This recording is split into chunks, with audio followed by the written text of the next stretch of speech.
Good evening everyone. तो यार आज जो है टाइम नहीं मिला हमको पीपीटी बनाने का, क्योंकि बहुत टाइम लगता है और आप लोग को पता है आज एडमिट कार्ड भी अपना आ चुका है डीएचओ का। तो हम आज आपको नोट से ये पढ़ा दे रहे हैं, आगे की हम कोशिश करेंगे कि आपके लिए पीपीटी बना लें। अगर नहीं होगा तो आपको क्लासेस कंप्लीट करनी है, हम ये पीपीटी आपको भेज देंगे, आपको आसानी से समझ में आएगा। या फिर ज़्यादातर इसका जो पोर्शन है सीट टेक वाला, ये हमारा जो है अरुण कात्यायन वाला ही पोर्शन है। कुछ चीज़ें थोड़ा सा हमने अपडेट की हैं, वो अलग बात है। तो आप अरुण कात्यायन भी अगर अपने पास से पढ़ना चाहते हैं तो पढ़ सकते हैं। थोड़ा हमने इसको क्या किया, हिंदी इंग्लिश अपना नोट्स बनाया था, तो दोनों मर्ज करके बनाया था इंग्लिश में, तो आपको उससे दिक्कत नहीं होगी, आसानी से आपको समझ में आएगा। तो अगर हम बात करें सीड टेक की, तो सीड हमारा होता क्या है। सीड हमारा जो होता है, इसको भैया दो भाग, मतलब हम लोग दो तरीके से परिभाषित करते हैं। एग्रोनॉमी में इसकी परिभाषा बदल जाती है और बायोलॉजी में इसकी परिभाषा अलग होती है। बॉटनी और एग्रो में हमारी इसकी परिभाषा अलग अलग हो जाती है। एग्रोनॉमिकली अगर हम बीज किसे कहेंगे भैया, कोई भी ऐसा पार्ट, यानी क्रॉप का कोई भी पार्ट जो किस लिए काम आता हो, अगली फसल यानी नेक्स्ट क्रॉप पैदा करने में काम आता हो, उसे हम क्या बोलते हैं, एग्रोनॉमिकली हम उसे सीड कह देते हैं। जैसे गन्ने में जो हम लोग क्या करते हैं, उसके सेट्स का यूज करते हैं। क्या करते हैं, उसके सेट्स का यूज करते हैं, टुकड़ों का यूज़ करते हैं, किसके लिए, बुआई के लिए। तो वो सेट्स हमारे लिए क्या है, जो गन्ने के टुकड़े हैं वो हमारे लिए क्या है, वही हमारा सीड है। ठीक है। लेकिन अगर बॉटनिकली सीड की बात किया जाए तो बॉटनी में हमारा सीड वो होगा, जैसे जो गन्ने के टुकड़ों पर ये आपको ऐसे दिख रहा है अंकुर जैसा, ये हमारा जो पोर्शन होगा सिर्फ ये सीड माना जाएगा। ठीक है, ये हमारा सीड माना जाएगा किस हिसाब से, बॉटनिकली। ठीक है। तो अगर हम बात करें कि बीज या बीज के रूप में प्रयुक्त होने वाला कोई भी पदार्थ या प्रोपेग्यूल पौधे का वह अविकसित जीवित भाग है जो प्रवर्धन अर्थात प्रोपोगेशन, जो प्रोपोगेशन के रूप में काम आएगा, उसे हम क्या बोलेंगे, सीड बोलेंगे। ठीक है। दूसरे शब्दों में फसल का कोई भी भाग जिससे नई फसल विकसित हो सकती है, उसे हम क्या बोलते हैं, सीड बोलते हैं। ठीक है। बॉटनिकली अगर बात किया जाए, सीड क्या है, एक फर्टिलाइज्ड ओव्यूल है। फर्टिलाइज्ड ओव्यूल है जिसमें क्या हो, एम्ब्रियो पाया जाता हो, एंडोस्पर्म पाया जाता हो, सीड कोड पाया जाता हो। ठीक है। और जो जर्मिनेशन और की कैपेबिलिटी को रखता हो, ठीक है, क्या हो, जमाव की क्षमता यानी जर्मिनेशन की कैपेबिलिटी उसमें हो, बॉटनिकली उसे हम सीड कहेंगे। ठीक है। आगे बात करते हैं अगर हम लोग, तो एसेंशियल फैक्टर फॉर जर्मिनेशन। तो जर्मिनेशन में हमारा जो है कौन कौन से फैक्टर, कौन कौन से कारक जिम्मेदार होते हैं। पहली बात तो बीज में क्या हो, अंकुरण की क्षमता होनी चाहिए, यानी जर्मिनेशन कैपेबिलिटी होनी चाहिए। जर्मिनेशन कैपेबिलिटी होगी तभी हमारा बीज जम पाएगा। ठीक है। दूसरी बात अगर हम बात करें, नमी जो है लगभग 40 से 60% से अधिक नमी होनी चाहिए जर्मिनेशन के लिए। सीड के अंदर कितनी नमी होनी चाहिए, मोर देन 40 to 60%। ठीक है। ऑप्टिमम टेम्परेचर हर सीड का अलग अलग होता है। ठीक है। जमने के लिए जो ऑप्टिमम टेम्परेचर सीड को चाहिए वो ऑप्टिमम टेम्परेचर होना चाहिए। और चौथी चीज़ हमारा क्या हो, ऑक्सीजन की सप्लाई होनी चाहिए।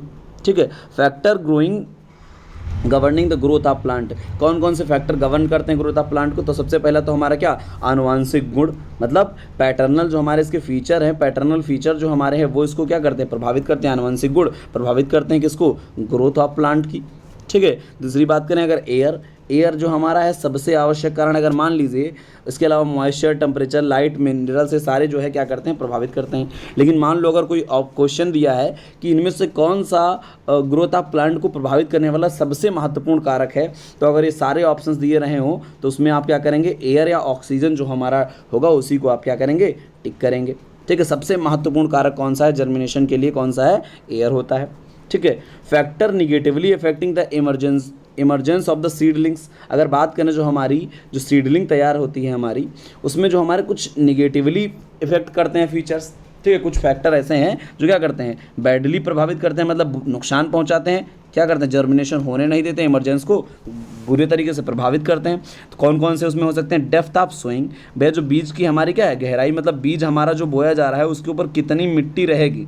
ठीक है। ये हमारी क्या होती है, बीज की गहराई होती है। ठीक है। कितना गहराई में मिट्टी के अंदर बीज होगा, यही तो हमारी बीज की गहराई है। तो ये बहुत ज़्यादा प्रभाव डालती है हमारा किस पे, अगर बहुत ज़्यादा गहराई में हम लोग सीड बो देते हैं तब भी जमाव अच्छा नहीं होता है, और बहुत ऊपर रह जाता है तब उसको पोषक तत्व तो आसानी से नहीं मिल पाते हैं। तो हमारा ये जो है बहुत इफेक्ट करता है। ठीक है। दूसरी बात करें सॉयल ह्यूमिडिटी, तो हमारी सॉयल ह्यूमिडिटी अगर अधिक हो जाती है, सॉयल की अगर हमारी ह्यूमिडिटी बहुत अधिक हो जाती है, आर्द्रता बहुत अधिक हो जाती है, तो नुकसानदायक होती है।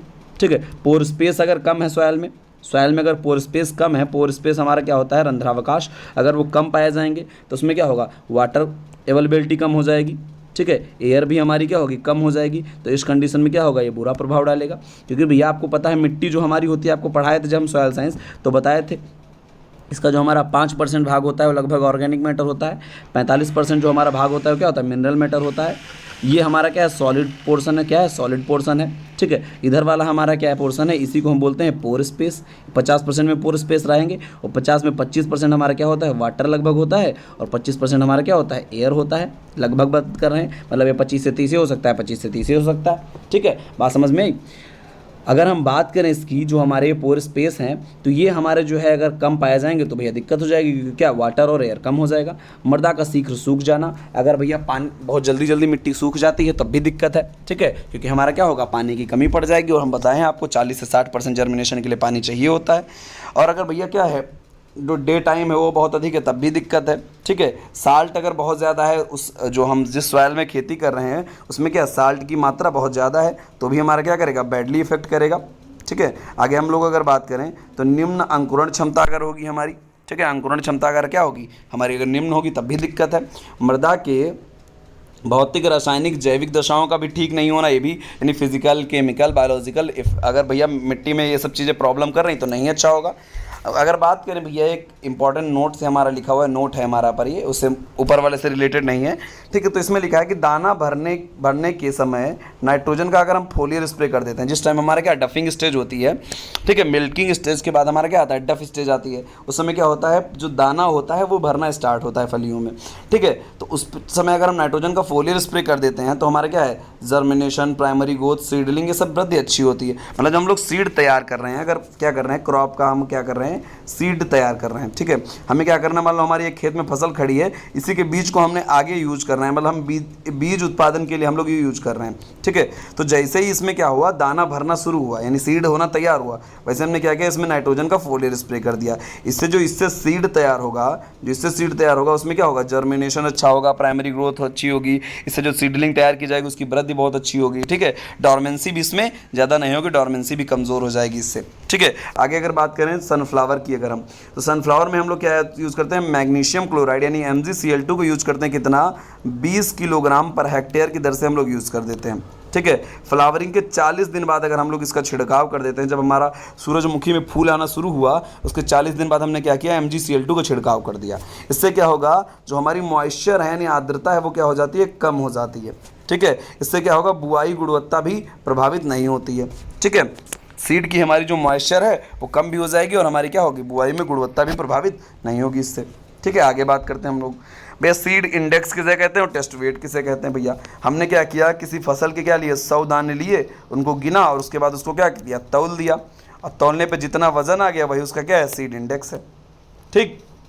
दूसरी बात, कुछ भैया क्या है, कुछ के दाने जैसे बड़े बड़े होते हैं तो उनके लिए तो हम क्या निकालते हैं, सीड इंडेक्स निकाल देते हैं 100 दानों को तौल के। अब जिनके दाने छोटे छोटे हैं जैसे चावल वगैरह है तो उसमें क्या करते हैं, उनके 1000 दानों को गिन के उनका वजन करते हैं हम, ठीक है, उसे हम लोग बोलते हैं टेस्ट वेट। तो सीड इंडेक्स क्या है, 100 दानों का वजन सीड इंडेक्स कहलाता है, 1000 दानों का वजन टेस्ट वेट कहलाता है। जैसे हम आप बात करते हैं 40 ग्राम जो हमारा होता है व्हीट का होता है, आप लोग को पता है ना, 25 ग्राम हमारा क्या होता है, राइस का होता है, 2 ग्राम हमारा फेल्डिस माइनर का होता है जो हमारा क्या है, गेहूं का मामा। इन सब का टेस्ट वेट ऐसे निकालते हैं ना, 1000 दानों को लेकर तौल दिए। कैसे आप जानते हैं कि 25 ग्राम चावल का है, हम लोग 1000 दाने गिने चावल के, एक बार तौल दिए, 25 ग्राम लगभग निकला, ठीक है, एक एवरेज निकाला गया मान लो, ठीक। आगे बात करते हैं हम लोग सीड क्वालिटी इंडेक्स की। अगर हम लोग बात करें तो भैया बीज के अंकुरण के विगर को अगर हम सीड क्वालिटी इंडेक्स कहते हैं। विगर मतलब क्या, उसकी जीवन शक्ति। सीड क्वालिटी इंडेक्स क्या है भैया, उसकी क्या है, विगर है, ओज है, ठीक है, जमाव की क्षमता उसकी कितनी अच्छी है, ठीक है। ये सारी चीज़ें क्या होती हैं, हमारी सीड वेबिलिटी में आती हैं, विगर में आती हैं। रियल वैल्यू ऑफ सीड कैसे निकालते हैं हम लोग, रियल वैल्यू ऑफ सीड का फार्मूला होता है, क्या होता है, रियल वैल्यू ऑफ सीड बराबर क्या होता है, purity percentage into germination percentage upon 100। कई बार पूछा गया, याद रखना, रियल वैल्यू का फार्मूला पूछा जाता है क्या, purity percentage into germination percentage upon 100 पूछा जाता है, ठीक है। अगर भैया किसी भी सीड में रियल वैल्यू जो हमारी सीड की है वो अगर 70% से कम है तो क्या है वो भैया सीड बोने लायक नहीं है। ध्यान रखना इस चीज़ को, कितने परसेंट से अगर कम हो रियल वैल्यू, 70% से अगर कम हो तो सीड बेकार है, ठीक है। अगर प्योरिटी परसेंटेज की हम लोग बात करें तो भैया वेट ऑफ जो हमारा प्योर सीड है अपन वेट ऑफ क्या, बल्क सैंपल इंटू 100, ये हमारा क्या होता है, प्योरिटी परसेंटेज कहलाता है। प्योरिटी हमको निकालनी है, ठीक है। प्योरिटी निकाली तो हमने क्या लिया, पूरा पूरा बीज, मान लो हमने क्या किया, 10 किलो बीज लिया जो हमारा टोटल बीज है, उसमें प्योरिटीज़ इम्प्योरिटीज़ सब हैं। अब इसमें हमने क्या किया, वेट ऑफ प्योर सीड कर लिया हमने। अब इसमें प्योर सीड कितना गुणे 100 कर दिया तो हमारा क्या आ जाएगा, पर प्योरिटी परसेंटेज आ जाएगा।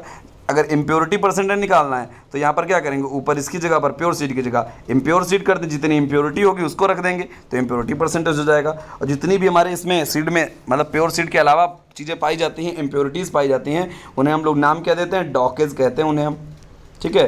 यानी सीड में जितनी भी क्या हो पाई जाती है इम्प्योरिटीज़, उन्हें क्या कहा जाता है, डॉकेज कहा जाता है। ध्यान रखना इस चीज़ को, कई बार पूछा गया है, सिंपल सी बात है।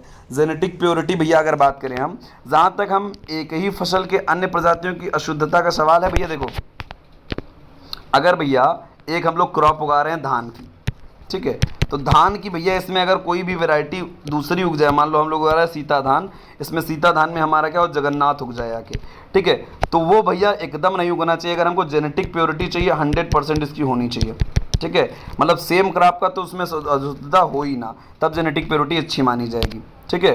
तो मतलब कहने का मतलब है अगर हम क्या कर रहे हैं, अन्य प्रजातियों की अशुद्धता का सवाल है, वहाँ तक तो जेनेटिक प्योरिटी 100% होनी चाहिए, मतलब अन्य प्रजाति के सीड तो एकदम आने ही नहीं चाहिए, ठीक है। और अगर सेम प्रजाति की भी अगर हम फसल की सेम स्पीसीज की बात करें तो उसमें 0.1 हमारा अशुद्धियाँ हो सकती हैं, इससे ज़्यादा नहीं छूट होगी, ठीक है। जेनेटिक प्योरिटी की अगर हम बात करें तो हमारा कितना होना चाहिए, 99.9% जो है हमारा तो है सीड प्योर होगा, तभी हम उससे क्या मानेंगे, जेनेटिक प्योर मानेंगे, ठीक है। जेनेटिकली प्योर कब मानेंगे, जब 99.9 हो, मतलब उसमें अन्य किसी भी सीड की तो आनी ही नहीं चाहिए, अन्य किसी प्रजाति के सीड की अपनी जो मतलब जैसे धान है तो धान की भी दूसरी प्रजाति की 0.1% से ज़्यादा क्या हो, उसमें अशुद्धता ना हो, तब उसे जेनेटिक प्योरिटी माना जाएगा।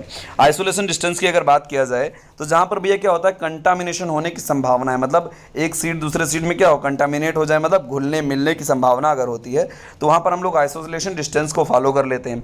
मतलब कहने का मतलब ये भैया हम क्या करें, एक क्रॉप को हम उगाए हैं तो उस क्रॉप से सेम क्रॉप की हम कितनी दूरी पे उगाना पसंद करेंगे, अगर हमें क्या करना है, प्योर सीड पैदा करना है, ठीक, उसे हम बोलते हैं आइसोलेशन डिस्टेंस, ठीक। कंटामिनेशन को रोकने के लिए किया जाता है।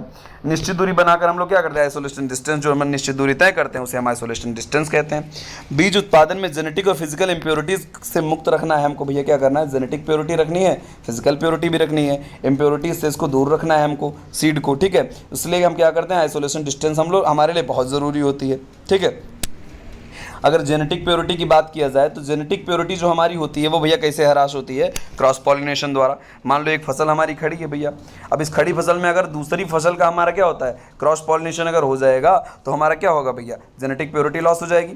क्या होगा, जेनेटिक प्योरिटी हमारी क्या होगी, लॉस होगी, इससे जेनेटिक प्योरिटी हमारी नुकसान होगा इससे, ठीक है। अगर भैया क्रॉस पॉलिनेशन नहीं होगा तो हमारी सेल्फ पॉलिनेशन होगा, तो जेनेटिक प्योरिटी 100% रहेगी। अगर बात किया जब ये दूसरे प्रजाति के सीड वगैरह घुस गए आके उसमें मैकेनिकल या फिजिकल रूप से मान लो हम क्या किए, कटाई के टाइम पे भैया खेत लगाए थे, बगल में कोई खेत था, उसके सीड उड़ उड़ा के यहाँ भी पहुँच गए तो घुल गए जाके, इसे हम बोलते हैं फिजिकल इम्प्योरिटीज़ या मैकेनिकल इम्प्योरिटीज़, ठीक है। तो ये हमारे क्या होते हैं, इनको भी हमें भौतिक अशुद्धता है, इनको भी हमें दूर रखना है, तो इनको तुम आसानी से दूर कर सकते हो भौतिक अशुद्धताओं को। लेकिन जेनेटिक प्योरिटी के लिए हम क्या करते हैं भैया, ध्यान रखते हैं क्या, क्रॉस पॉलिनेशन ना होने पाए, जिसके लिए हम आइसोलेशन डिस्टेंस हमेशा बना के रखते हैं। तो आइसोलेशन डिस्टेंस को प्रभावित क्या क्या करता है, कारक क्या क्या, फैक्टर क्या इफेक्ट डालते हैं इस पे। तो सबसे पहले तो मोड ऑफ पॉलिनेशन भैया प्रभावित डालेगा, सेल्फ पॉलिनेशन वाली क्रॉप है या क्रॉस पॉलिनेशन। अगर सेल्फ पॉलिनेशन वाली क्रॉप होगी भैया तो क्रॉस पॉलिनेशन करेगी ही नहीं, तो जेनेटिक प्योरिटी क्या होगी, इसमें 3 मीटर का अंतर रख लो तो उड़ा के कोई बीज नहीं पहुंचेगा तो हमारा प्योर सीड मिल जाएगा। लेकिन अगर क्रॉस पॉलिनेशन होगा भैया तो डिस्टेंस हमारा क्या होगा, आइसोलेशन डिस्टेंस बढ़ जाएगी। दूसरी बात करें, पॉलिनेशन एक्टिविटीज़ हमारी प्रभावित करती है इसको, और direction of wind and velocity भैया कितना तेज हवा चल रही, किस डायरेक्शन में हवा चल रही, ये भी प्रभावित करता है क्या इसको, आइसोलेशन डिस्टेंस को, ठीक है। राइस, व्हीट, सोयाबीन जो हमारी क्या है, सेल्फ पॉलिनेटेड क्रॉप है, उसमें तो हमारा क्या होता है, 3 मीटर ही होता है क्या, आइसोलेशन डिस्टेंस। लेकिन जो हमारा क्रॉस पॉलिनेशन होता है भैया, जिसमें जितना नेचुरल क्रॉस पॉलिनेशन बढ़ता चला जाएगा उतना आइसोलेशन डिस्टेंस बढ़ती चली जाएगी। अगर बात करें भैया किसी फसल में अगर 10% तक हमारा 0 से लेकर 10% तक हमारा क्या हो रहा है, नेचुरल क्रॉस पॉलिनेशन हो रहा है, तो उसमें हम लोग आइसोलेशन डिस्टेंस क्या रखेंगे, 100 से 200 मीटर रखेंगे, ठीक है। अगर 11 से 25 हो रहा है तो 200 से 300 रखेंगे, 26 से 50 तो 300 से 500, 51 से 75 तो 500 से 1000, और 76 से 100% अगर तो 1000 मीटर से ऊपर हम रखेंगे। क्रॉस पॉलिनेशन जितना बढ़ता चला जाएगा उतना आइसोलेशन डिस्टेंस बढ़ती चली जाएगी। अगर हम बात करें कुछ क्रॉप्स की तो देख लेते हैं भैया उनमें क्या होता है। तो एक चीज़ हमेशा ध्यान रखना, जो हमारी सर्टिफाइड सीड होता है इसमें हमारा डिस्टेंस हमेशा क्या होता है, कम होता है, जबकि फाउंडेशन सीड में हमारा डिस्टेंस हम क्या रखते हैं, ज़्यादा रखते हैं। इस चीज़ को ध्यान रखना, ठीक है। राइस, व्हीट और बार्ले में हमारे सेल्फ पॉलिनेटेड है, इसमें तो 3 ही 3 रखेंगे। परमिलेट यानी बाजरा हमारा क्रॉस पॉलिनेटेड है तो इसमें 1000 रखेंगे फाउंडेशन में, 200 रखेंगे सर्टिफाइड में। ठीक है, एक चीज़ और जान लो, गेहूं में जो हमारा होता है, गेहूं जो हमारा है जिसमें क्या हो, लूज स्मड लगता हो, लूज स्मड के लिए ससेप्टेबल अगर वेराइटी है तो उसमें हम लोग 150 मीटर का डिस्टेंस रखते हैं। कितना रखते हैं? 150 मीटर का। 3 मीटर की जगह कितना रख देते हैं? 150 मीटर का डिस्टेंस हम रख देते हैं। ठीक है, आगे हम लोग बात करते हैं किसकी? कॉटन की। तो कॉटन की आप बात करेंगे तो 50-30 हमारा है। सोयाबीन और ग्राउंडनट में हमारा 3-3 है। ठीक है, सोयाबीन और ग्राउंडनट भी हमारा क्या है? 3-3 है। रैपसीड मस्टर्ड में हमारा 50 अगर हम सेल्फ कॉम्प्टेबल उगा रहे हैं और अगर सेल्फ इनकॉम्प्टेबल उगा रहे हैं तो 100।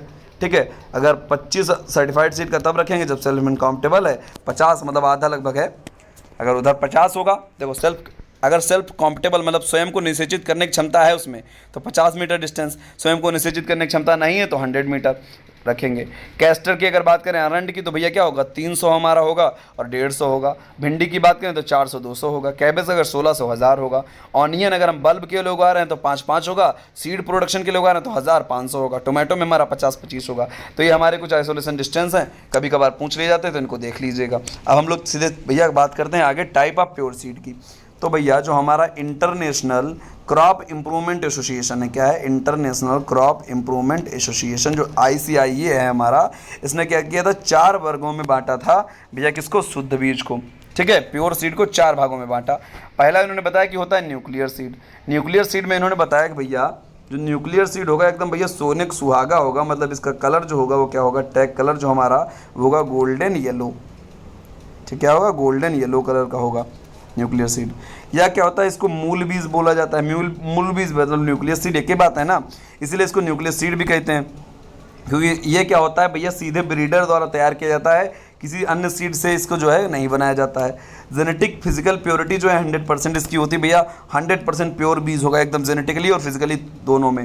कॉस्ट की बहुत हाई होगी। ठीक है, तो किसानों के बोने के लिए इसको यूज़ नहीं किया जाता है। किस लिए बनाया जाता है भैया? प्योर सीड बनाने के लिए। ठीक है, ब्रीडर के द्वारा इसका प्रयोग फाउंडेशन सीड बनाने में किया जाता है। अब ये क्या होगा? न्यूक्लियर सीड से हम लोग, देखो ध्यान से समझना इस चीज़ को, न्यूक्लियर सीड से हम लोग बना देते हैं फाउंडेशन सीड। फाउंडेशन सीड से हम लोग बना देते हैं रजिस्टर्ड सीड। रजिस्टर्ड से हम लोग बना देते हैं सर्टिफाइड सीड। ऐसा हम लोग काम करते हैं। या न्यूक्लियस से ब्रीडर एक ही बात है। न्यूक्लियस ब्रीडर सीड से हम बना देते हैं फाउंडेशन, फाउंडेशन से रजिस्टर्ड, रजिस्टर्ड से हम लोग बना देते हैं सर्टिफाइड सीड। ध्यान रखना इस चीज़ को। ठीक है, इसका अब सेल्फ पॉलिनेटेड स्पीसीज में जेनेटिक प्योरिटी बनाए रखने के लिए हम लोग मास सिलेक्शन द्वारा इसको उगाते हैं।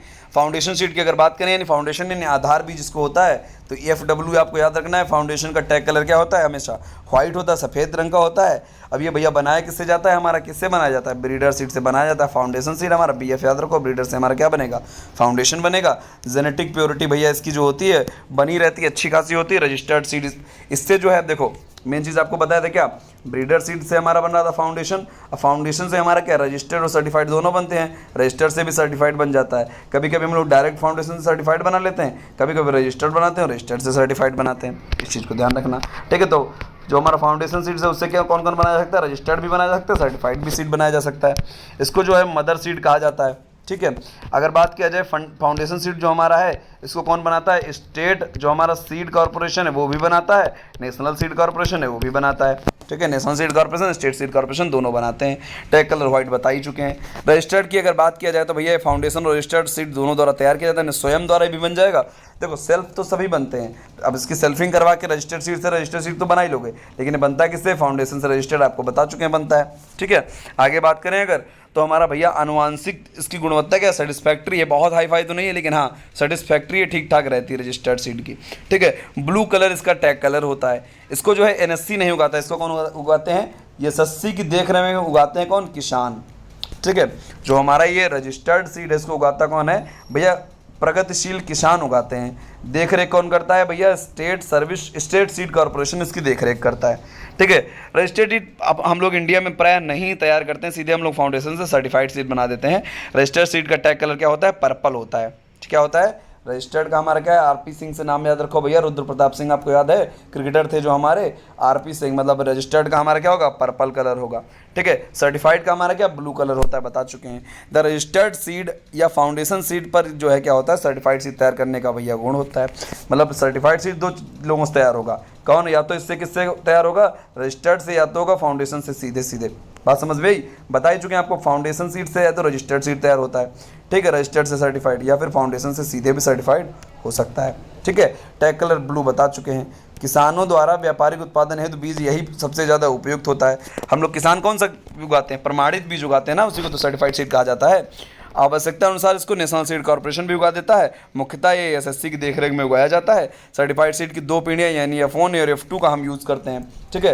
यानी F1 पीढ़ी को सर्टिफाइड किया जा सकता है, F2 को, इसके आगे जो F3 पीढ़ी है उसको प्रमाणीकरण नहीं बनाया जा सकता, सर्टिफाइड सीड नहीं बनाया जा सकता है, ठीक है। एग्रोनॉमी में अब भैया तो प्योर सीड, अब भैया कुछ ऐसे सीड हैं जो एग्रोनॉमी में प्रयुक्त होने वाले अन्य सीड हैं प्योर सीड के अलावा, इसे हम बोलते हैं इम्प्रूव्ड सीड।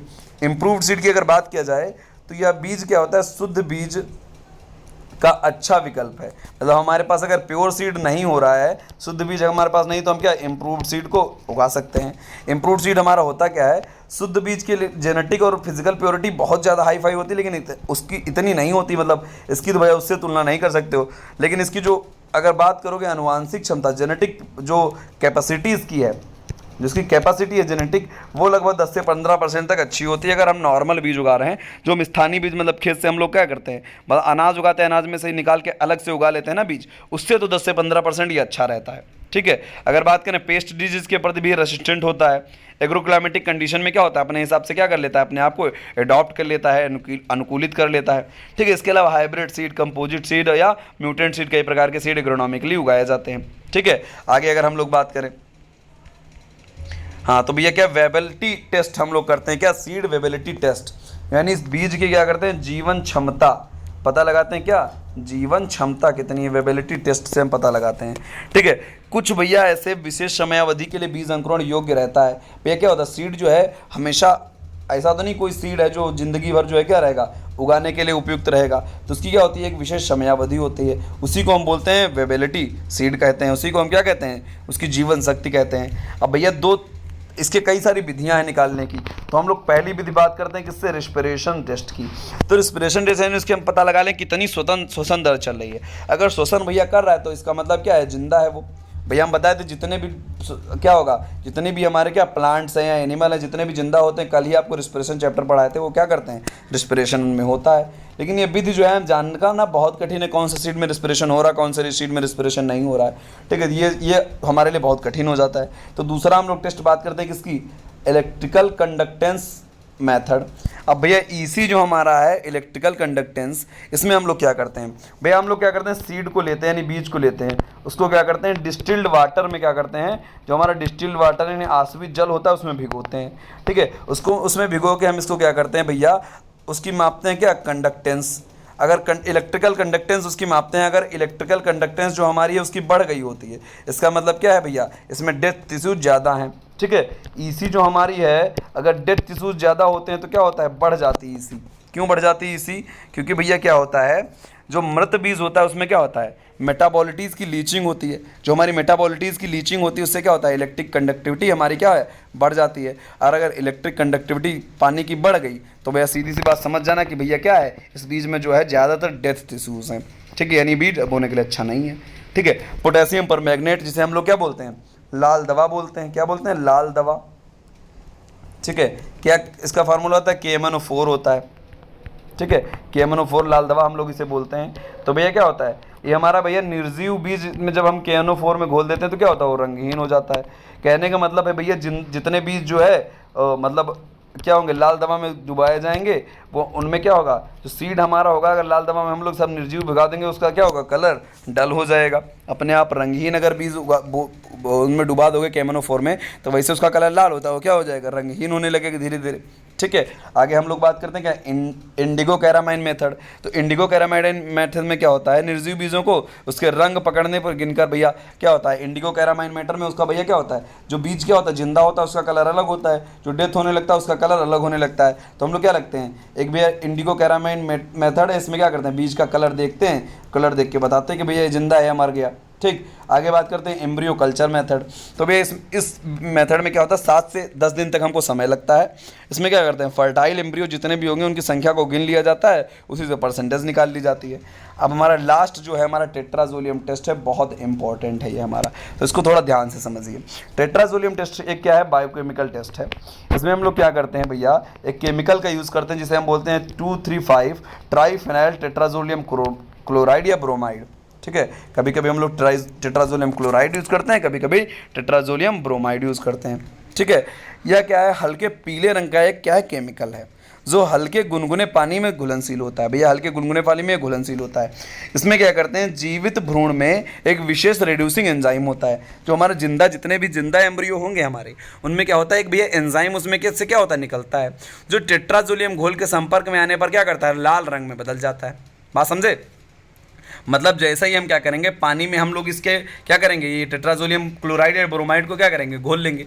जैसे घोलेंगे उसमें क्या करेंगे, सीड को डालेंगे। अब सीड को जैसे डालेंगे उसमें जितने भी क्या होंगे, जिंदा जो हमारे होंगे, जो अगर भैया क्या होगा, सीड अगर हमारा जिंदा होगा तो उसमें से एक एंजाइम निकलेगा, रिड्यूसिंग एंजाइम निकलेगा। वो क्या करेगा, टेट्राजोलियम घोल का रंग क्या कर देगा, लाल रंग में परिवर्तित कर देगा। इससे हमें क्या पता चल जाएगा, अगर लाल रंग ग्रहण करता है तो बीज जीवन शक्ति बरकरार है, अगर लाल रंग ग्रहण नहीं करता है तो क्या होता है भैया, जीवन शक्ति बेकार है।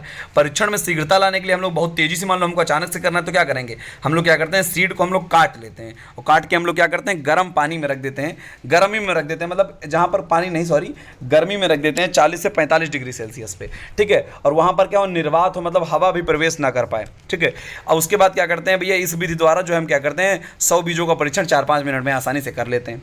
ठीक है, उसके बाद हम उसको क्या करते हैं भैया, जब हम ऐसा कंडीशन पे ले आते हैं तो इसके बाद क्या करते हैं भैया, बीज को क्या करते हैं, जब हम इस मेथड में लाते हैं उसके बाद क्या करते हैं, सुखा लेते हैं, आराम से पूरा काम चलाते हैं। फिर गॉर्डेक्स टेस्ट की अगर बात किया जाए, ग्रोडेक्स भी हमारा क्या है भैया, ये कुछ और नहीं है, ये टेट्राजोलियम जो हमारा ब्रोमाइड था ना, टेट्राजोलियम टेस्ट में हम लोग जो टेट्राजोलियम ब्रोमाइड यूज कर रहे थे, उसी का एक पाउडर फॉर्म है।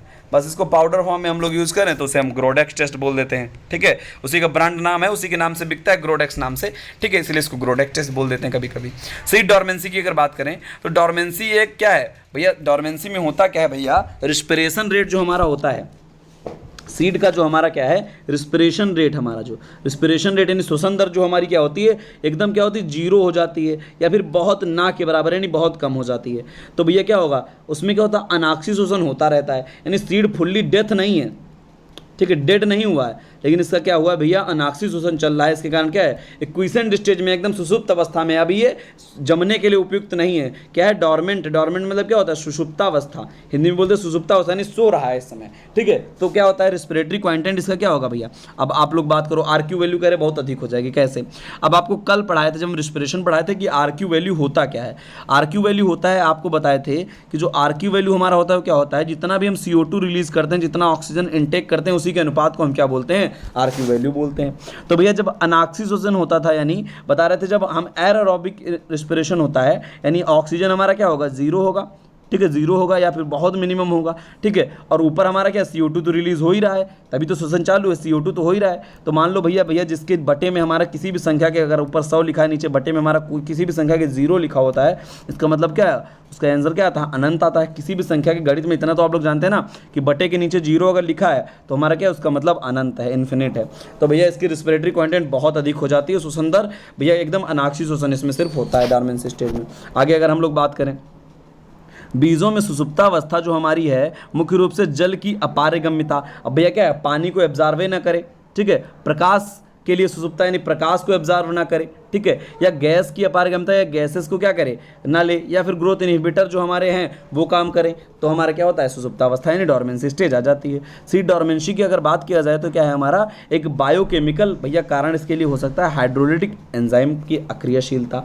जो हमारे एंजाइम्स काम करते हैं किसके लिए, सीड जर्मिनेशन के लिए। सीड जर्मिनेशन में जो हमारे एंजाइम काम करते हैं वो क्या करें, वो काम करना बंद कर दें, वो क्या हो जाए, अक्रियाशील हो जाएं, इनएक्टिव हो जाएं, इंग्लिश में अगर बात की जो क्या हो जाए, इनएक्टिव हो जाएं। कहने का मतलब तब क्या होगा, सीड डोरमेंट हो जाएगा। आगे बात करें अगर जिब्रेलिन जो हमारा है ये भैया क्या करता है, सीड जर्मिनेशन में बहुत इंपॉर्टेंट रोल प्ले करता है। तो भैया जब जिब्रेलिन हमारा ना काम करे, जिब्रेलिन उस समय ना हो, तो क्या होगा, अंकुरण क्षमता हमारी क्या होगी, कम हो जाएगी। आगे बात करें बाद में, अगर हम देखो पहले हमारा जब सीड जर्मिनेशन हो रहा है, जर्मिनेशन के टाइम पर हमारा कौन काम करता है भैया, जिब्रेलिन GA3 काम करता है, ठीक है। उसके बाद हमारा जब भैया क्या होता है, सीड हमारा क्या करता है, उसमें क्या होता है भैया, बढ़वार होनी होती है, यानी क्या होता है, सेल डिवीजन होगा। सेल डिवीजन होगा तभी तो एम्ब्रियो होता है। एम्ब्रियो से हमारा क्या बनता है, कोलेप्टाइल बनते हैं। क्या बनते हैं, कोलेप्टाइल। और दूसरा क्या बनता है, कोलियोराइजा बनता है। आगे समझाते हैं। देखो क्या होता है, हमारा एम्ब्रियो होता है, ठीक है। एम्ब्रियो यानी भ्रूण होता है। अब भ्रूण हमारा क्या होता है, सीड के अंदर पाया जाता है। इसी से जो हमारा क्या बनता है, ये हमारा बनता है कोलियोप्टाइल बनता है, ठीक। इसी से हमारा क्या बनता है, कोलियोराइजा बनता है। कोलियोराइजा बनता है। कोलियोप्टाइल किसका विकास करता है, तना का विकास करता है। कोलियोराइजा किसका विकास करता है, हमारा जड़ का विकास करता है। राइजा मतलब जड़ ना, राइजा पढ़े ना, राइजोबियम कहाँ रहता है, जड़ में रहता है, इसीलिए पढ़ते हैं ना। और कोलियोप्टाइल हमारा क्या करता है, तने का विकास करता है। तो ऐसे हमारा ये काम करता है, ठीक है। अगर बात करें हम इसमें, तो जो हमारा बाद में साइटोकाइनिन हमारा क्या करता है, सेल डिवीजन में साइटोकाइनिन बताए थे ना आपको। साइटोकाइनिन जो है क्या करता है, सेल डिवीजन करता है हमारा तेजी से। और सेल डिवीजन जब तेजी से करता है भैया, तो क्या होता है, पेड़ में बढ़वार होती है, आगे कोलियोराइजा कोलियोप्टाइल विकसित होते हैं, ठीक है। अगर बात करें लाइट की, तो रेड लाइट जो हमारा है, जो 660 म्यू माइक्रोन की हमारी होती है, म्यू माइक्रोन की हमारी जो 660 लाइट होती है, ये हमारा क्या होती है, अंकुरण को बढ़ाती है। रेड लाइट में अंकुरण ज़्यादा होगा, जबकि ब्लू लाइट में क्या होगा, अंकुरण कम हो जाएगा, रुक जाएगा, ठीक है। 735 म्यू माइक्रोन की हमारी क्या होती है, ब्लू लाइट होती है, ठीक है। बात समझ में आई। रेड लाइट में हमारा क्या होता है, बढ़िया से होता है, एकदम रेड अच्छी है, लेकिन ब्लू हमारी क्या करती है, जर्मिनेशन को रोक देती है, अंकुरण को रोक देती है। आगे अगर हम लोग बात करें, तो भैया क्या सुसुप्ता अवस्था तोड़ने के लिए कुछ उपाय करेंगे हम लोग। जिसमें हम लोग क्या करते हैं, कुछ इनऑर्गेनिक केमिकल्स का यूज़ करते हैं, कुछ ऑर्गेनिक केमिकल्स का यूज़ करते हैं। ऑर्गेनिक केमिकल में हम क्या यूज़ करते हैं, HCl यूज़ कर लेते हैं, कभी कभी HNO3 यूज़ कर लेते हैं, KNO3 यूज़ कर लेते हैं, ठीक है। इसके अलावा ऑर्गेनिक की अगर हम बात करें, कभी कभी क्या करते हैं, गैसेस मतलब increase the oxygen concentration, O2 बढ़ा देंगे तो हमारा क्या होगा भैया, आपको बताए थे O2 हमारा कम होता है, मतलब तभी तो हमारा क्या अनाक्षी शोषण होता है, तभी तो सुसुप्ता अवस्था है। इसी को अगर हम बढ़ा दें तो हमारा क्या हो जाएगा, सुसुप्ता अवस्था खत्म हो जाएगी। दूसरी बात अगर हम करें केमिकल की, तो ऑर्गेनिक केमिकल में हमारा भैया 2 चीज़ें हम लोग यूज़ करेंगे। कौन कौन सा, थायोयूरिया और एस्कॉर्बिक एसिड, ये हमारे नॉन हार्मोनल हैं, ठीक है। मतलब ABA यूज़ करेंगे, एस्कॉर्बिक एसिड यूज़ करेंगे, यानी विटामिन C वाली जितनी भी चीज़ें उनको यूज़ करें, या थायोयूरिया यूज़ करें। तो डॉर्मेंसी ब्रेकर में थायोयूरिया बहुत बार पूछा गया, ध्यान रखिएगा। थायोयूरिया किस लिए यूज़ किया जाता है, सुसुप्ता अवस्था को तोड़ने के लिए। हार्मोन की बात करें तो GA3 का हम लोग यूज़ कर लेते हैं हार्मोन में, या काइनेटिन या एथिलीन का भी कभी यूज़ कर लेते हैं हम लोग, किसके लिए, डॉर्मेंसी को ब्रेक करने के लिए। मोस्टली हमारा GA3 और थायोयूरिया यूज़ किया जाता है डॉर्मेंसी ब्रेक करने के लिए, ठीक है। इसके अलावा हमारा सीड के ट्रीटमेंट भी हम लोग कई तरीके से करते हैं, ठीक है, डिजीज़ और इंसेक्ट से बचने के लिए। अगर हम बात करें फिजिकल ट्रीटमेंट की, तो भैया फिजिकल ट्रीटमेंट हम लोग क्या करते हैं, हॉट वाटर ट्रीटमेंट, भैया पानी गर्म करके क्या करेंगे, जो हमारे सीड, अब इससे आपको क्या पता चलेगा, यहाँ आपको पता चल जाएगा कौन कौन सा रोग जो हमारा है वो क्या हो रहा है, सीड बॉर्न रोग है। अब सीड बॉर्न रोग होगा तभी तो सीड ट्रीटमेंट से ठीक होगा, इस चीज़ को ध्यान रखना। तो भैया हॉट वाटर ट्रीटमेंट में हम लोग क्या करते हैं भैया, पानी को क्या करते हैं, गर्म करेंगे पहले, उसमें क्या करेंगे, फिर उसको उसमें सीड को डालेंगे गर्म पानी में, ठीक है। उसके बाद सीड को निकाल लेंगे, उसके बाद कूल करेंगे ठंडे पानी से, उसके बाद क्या करेंगे, छांव में सुखा लेंगे उसको सीड को। ऐसे हम लोग क्या करते हैं, हॉट वाटर ट्रीटमेंट करते हैं। इसकी खोज किसने की थी भैया, जेनसन ने इसकी खोज की थी। हॉट वाटर ट्रीटमेंट किसने दिया था, जेनसन ने दिया था। ये भैया यहाँ लिखा नहीं है तो आप थोड़ा ध्यान रखिएगा, किसने दिया था, जेनसन ने दिया था, ठीक है। जेनसन ने दिया था हॉट वाटर ट्रीटमेंट, ठीक है। अगर बात किया जाए पानी कितना टेम्परेचर रखेंगे, तो लूज स्मट ऑफ व्हीट में हम लोग 54 डिग्री सेल्सियस पे गर्म करते हैं 10 मिनट के लिए। बारले में यानी जौ में हम लोग 54 डिग्री सेल्सियस 13 मिनट के लिए। अल्टरनेटिव ब्लाइट अगर गेहूं की बात करो तो 38 डिग्री सेल्सियस 10 मिनट के लिए। लीफ स्पॉट ऑफ तिल की बात करो तो 54 डिग्री सेल्सियस 1 घंटे के लिए हम लोग गर्म में रखते हैं इसको, ठीक है। तो इतना ध्यान रखना है भैया, loose smut of wheat, loose smut of barley, alternative blight of wheat and leaf spot of til, ये सब क्या है, सीड बॉर्न डिसीज हैं, ठीक है। आगे बात करें सोलर ट्रीटमेंट, तो सोलर ट्रीटमेंट हमारे भैया एक साइंटिस्ट थे जिनका नाम था क्या, लुथरा, ठीक है। और एक साइंटिस्ट थे क्या, जिनका नाम था सत्तार। तो लुथरा एवं सत्तार ने जो है क्या दिया था, सोलर ट्रीटमेंट दिया था, ठीक है। इसमें उन्होंने कहा था क्या करेंगे हम लोग, इनको भैया क्या करेंगे, कुछ घंटे के लिए जाके भैया देखो क्या करेंगे, after soaking the seed in water, कुछ देर पानी उनको सोखने के लिए रख देंगे, ठीक है। उसके बाद क्या करेंगे, उनको जाके रख देंगे कहाँ, कुछ घंटे के लिए कहाँ रख देंगे, scorching sun in the month of May June, मई जून के महीने में छत पर रख जाएंगे, ठीक है। इससे क्या होगा, हमारा जो सीमेंटेड फ्लोर पर हो भी, ठीक है, और द मेटल सीट, लोहे की चादर पे हम क्या रखेंगे, सीमेंटेड फ्लोर पे रखाएंगे। इससे क्या होगा, लूज स्मट ऑफ व्हीट और बार्ले से हमारा क्या हो, सही हो जाता, कंट्रोल हो जाता है। ठीक है, खोज किसने की थी, लुथ्राइंड सत्तार ने खोज की थी। केमिकल में हम लोग कौन सा यूज करते हैं, कई सारे डिफरेंट डिफरेंट फंजीसाइड हैं, जैसे एग्रोशान है, कैप्टान है, थीरम है, हम लोग करते हैं ना, एग्लॉल वगैरह भी हम लोग यूज़ करते हैं। गन्ने के सीड को उपचारित करने के लिए एग्लॉल यूज़ करते हैं। ठीक है, और कैप्टान वगैरह ये सब किस में यूज़ करते हैं, गेहूँ वगैरह में यूज़ करते हैं, थीरम यूज़ करते हैं। ठीक है, सीड इनाकुलेशन लेग्यूम में, अगर हम लोग दलहनी फसलों की बात करें तो हम लोग क्या करते हैं, राइजोबियम कल्चर में हम लोग उसका इनोकुलम को तैयार करते हैं। ठीक है, राइजोबियम कल्चर में करते हैं। ठीक है, तो आज हमारा सी टेक में हमारा इतना ही। इसके अलावा जो हमारे कुछ और पूछे जाते हैं, जैसे हमारा क्या पूछा जाता है, नेशनल सीड एक्ट पूछा जाता है, नेशनल सीड कारपोरेशन पूछा जाता है। तो सीड एक्ट आप सबको पता है, नेशनल सीड कारपोरेशन आपको पता है 63 में है, सीड एक्ट हमारा क्या पास 66 में है। ठीक है, ये सब क्वेश्चन पूछे जाते हैं, तो इनको थोड़ा सा ध्यान रखिएगा। ठीक है, आज के लिए बस इतना ही, धन्यवाद।